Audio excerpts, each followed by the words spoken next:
Vamos a platicar con tres especialistas desde sus áreas. Luis Felipe del Rivero, que es presidente de la Cámara Nacional de Comercio en Gómez Palacio. Bienvenido, gracias por estar, Luis Felipe. Donato Gutiérrez, presidente de la Cámara Mexicana de la Industria de la Construcción aquí en La Laguna. ¿Cómo estás, Donato? Muy bien, gracias. Bienvenido. E Iván Lavín, pues también colaborador y consejero de la Cámara Nacional de la Industria de la Transformación en Gómez Palacio. Bienvenido, Iván. Muchas gracias, Marcela, por la invitación. En principio, antes de que se integre Ángel Carrillo al programa, me gustaría muchísimo saber cuál es su opinión de la valoración que tienen de la administración pasada. Empezamos contigo, Iván. Claro. Pues mira, yo creo que las expectativas, de cierta manera, en algún sector de la población eran altas. Y yo creo que el haber tenido pues a lo mejor la mala fortuna de que la presidenta municipal tuvo aspiraciones gubernamentales, pues obviamente a lo mejor no permitió seguir con el crecimiento de la ciudad, ¿no? Que yo creo que un sector grande de la población esperábamos algunos. Yo también soy Gómez Palatino, evidentemente, y eso también era una de las esperanzas que teníamos.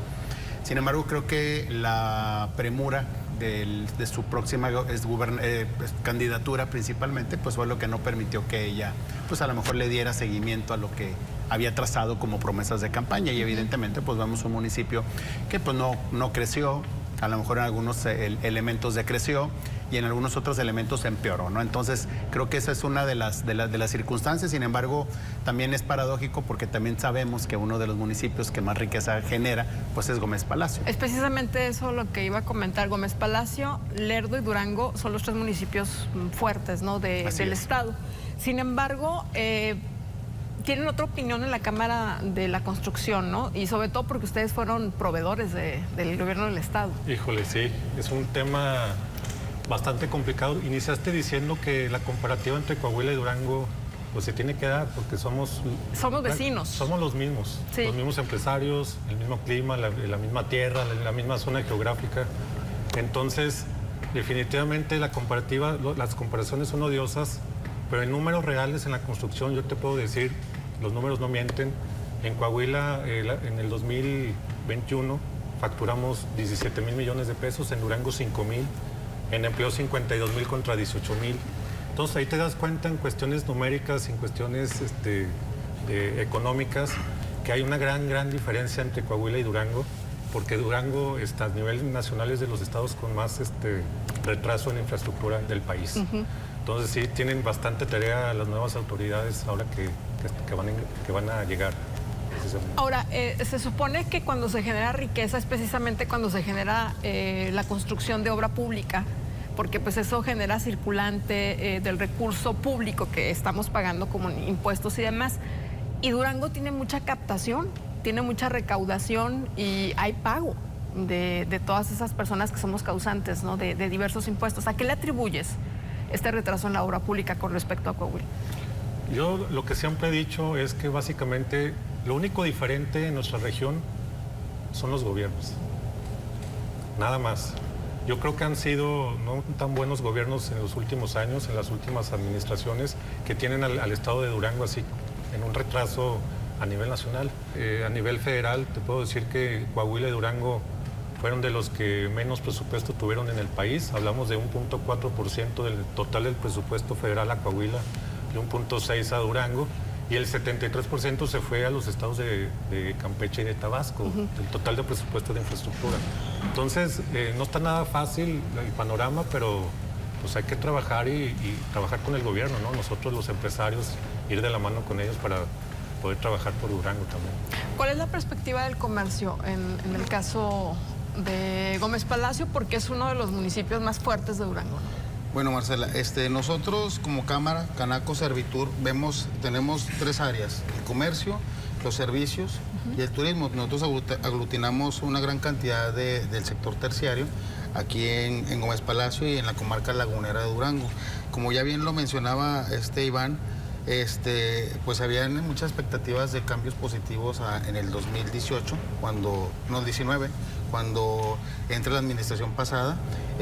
Vimos ahí que había situaciones con acercamientos más con los empresarios, hubo situaciones, pero sí lo que menciona Iván es muy cierto, el tema de que también hubiera aspiraciones políticas para una gubernatura, también lo que sucedió en la pandemia, que fue algo que también para los gobiernos estatales y municipales y hasta el mismo federal, pues fue un golpe tremendo para todos, y eso es a nivel mundial, ¿verdad? Entonces, era algo que tampoco esperábamos y que sin embargo nosotros como cámaras nos integramos y nos aglutinamos para poder hacer este tipo de sinergia entre empresarios, porque como lo mencionan mis compañeros, es bien importante que nosotros sigamos trabajando juntos y ya no depender tanto como empresarios de los gobiernos.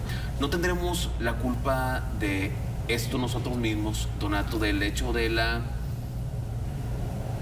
disparidad de trato que hay entre los de la capital y los laguneros?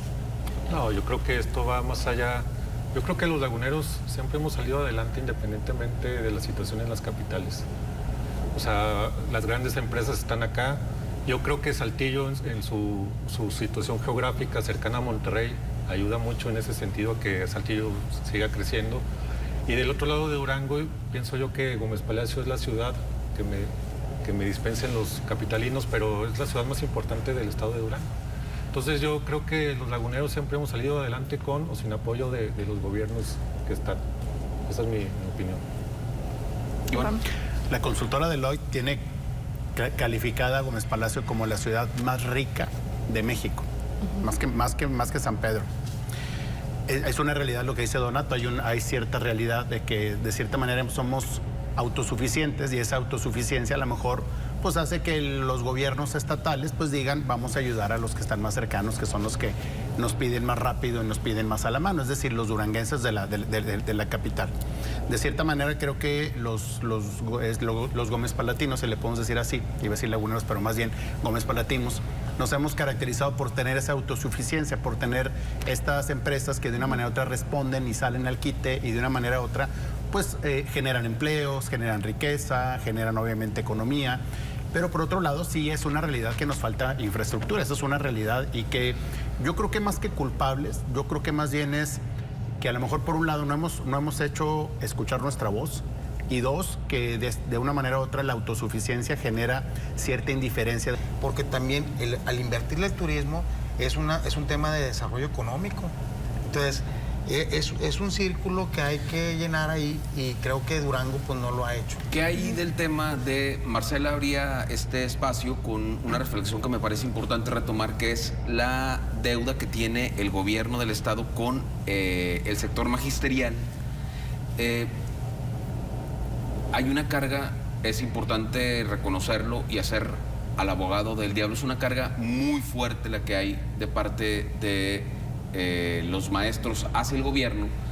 Sin embargo, pues no hay los recursos suficientes, el gobierno federal no ha destinado el presupuesto necesario, hay una mala organización. ¿Qué pasa con los maestros en Durango? Pues prácticamente lo que sabemos es que los gobiernos federales han dejado la nómina completa al gobierno estatal, y aunado por todo el tema de la crisis en el tema de la pandemia, pues es lo que ellos nos dicen, porque los adeudos no nomás son para los maestros, ya lo mencionaba aquí Donato, al sector de la construcción, a las cámaras se les deben temas de fideicomisos. Entonces hemos hecho nosotros proyectos y nosotros lo estamos solventando, y esos proyectos ya están destinados en un fideicomiso establecido, tanto de FOPRODEM, que es impuesto sobre la nómina, y el impuesto también, el impuesto sobre hospedaje, que es el fideicomiso de turismo. Entonces, nosotros como cámaras somos participativos, ponemos patrocinadores de la iniciativa privada, pero también tenemos que tener ese apoyo con los proyectos de los fideicomisos, que es un impuesto que ya pagaron los contribuyentes. Claro. Agradecemos a Luis Felipe del Rivero, de la Canaco, Donato Gutiérrez, de la Cámara de la Industria de la Construcción, y a Eben Lavín de Canacintra por estar con nosotros. Gracias. Gracias. Muchas gracias.